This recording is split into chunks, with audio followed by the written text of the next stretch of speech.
সবার কাছে সব কিছু থাকে না। যে মানুষেরা যতটাই নিখুঁত নজরে আসে ততটাই অপেক্ষায় থাকে মজিজার। কিন্তু জানো তারা প্রশান্ত কেন নজরে আসে?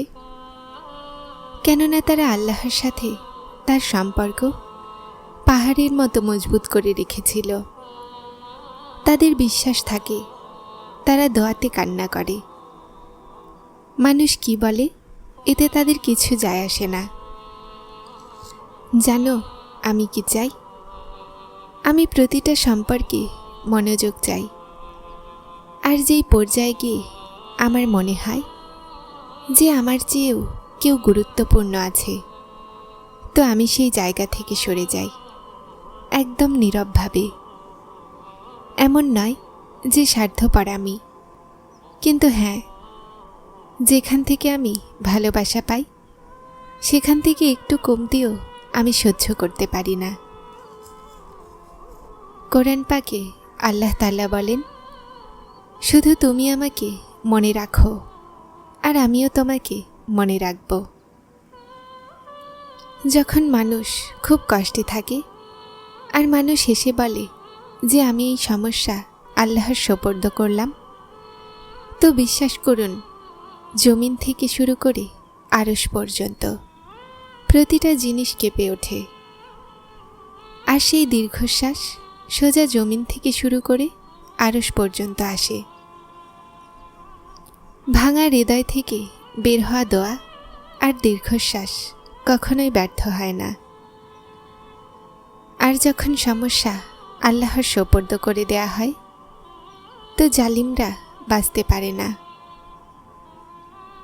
উনি রহমান আর রাহিম তো আছেন, কিন্তু তুমি কি শোনোনি উনি জাল জালালিও?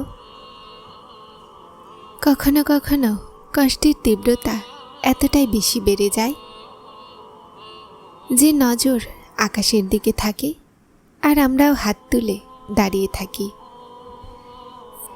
উদাসীতে মন ভরে থাকে আর কথাগুলোও স্বাদ দেয় না। মন চায় যে শুধুমাত্র আল্লাহ তাআলা শুনে নিক।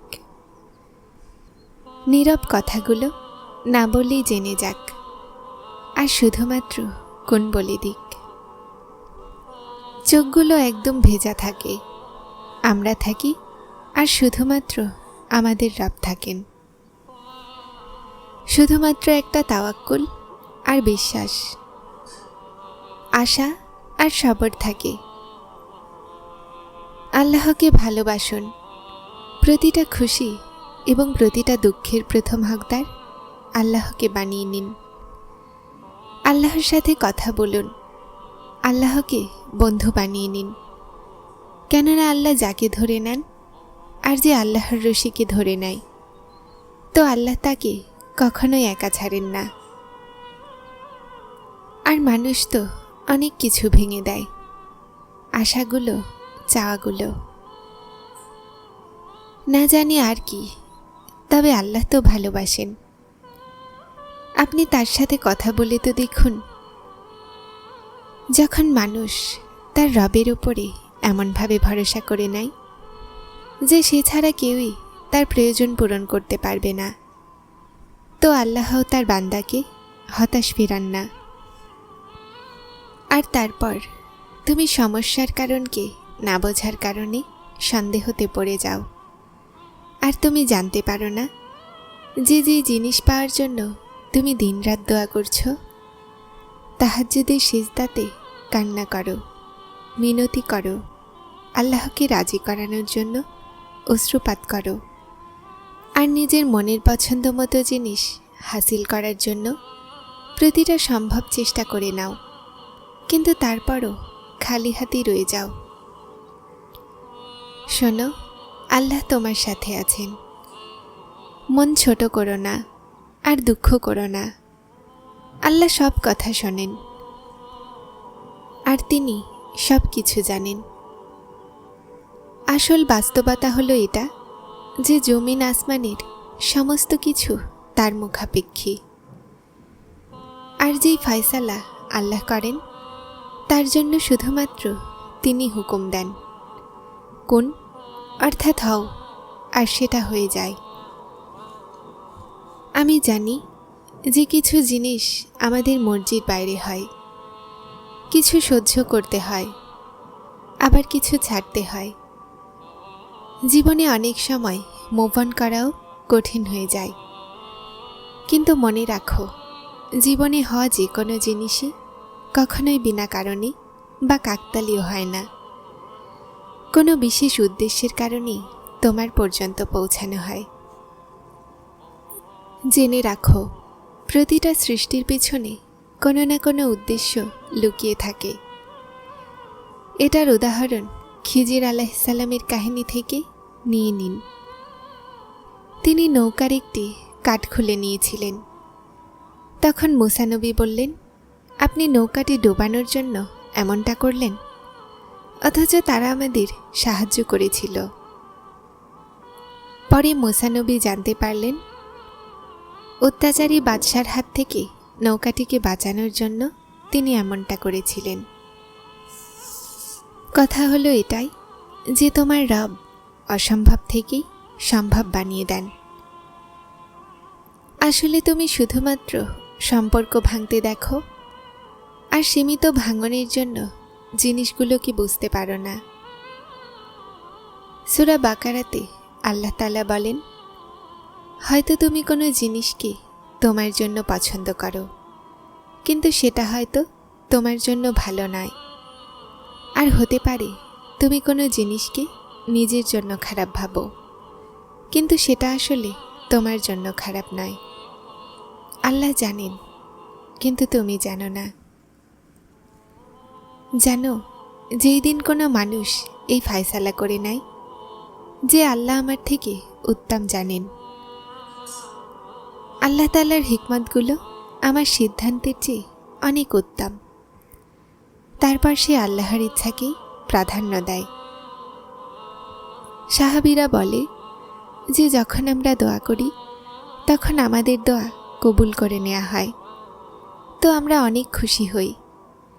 আর যখন আল্লাহ আমাদের দোয়া কবুল না করেন তো আমরা আরও বেশি খুশি হই যে এখন যা হবে আমার রবের মর্জিতেই হবে, আর আমার আল্লাহর মর্জি আমার মর্জির থেকে অনেক উত্তম।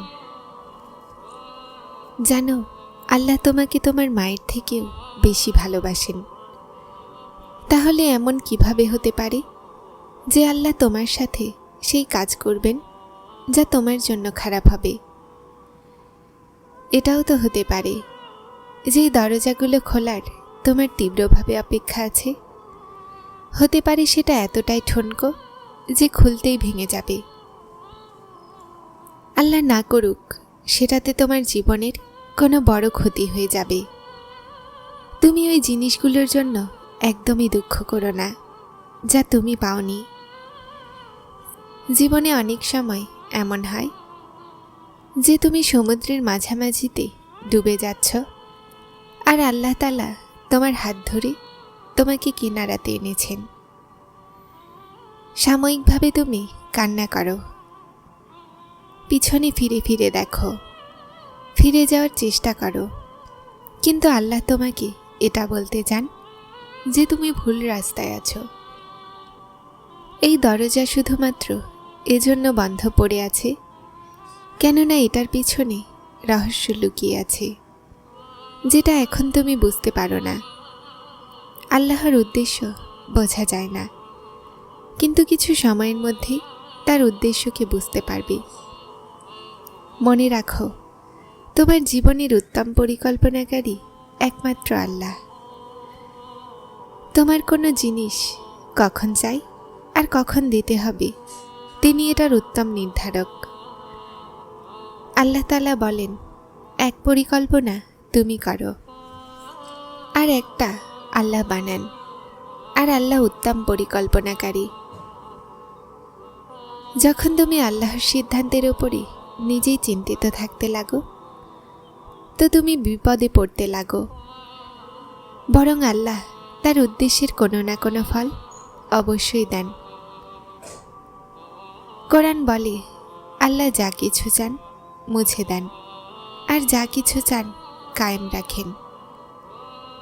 চিন্তিত হইও না, আল্লাহর সাহায্য অতি নিকটে।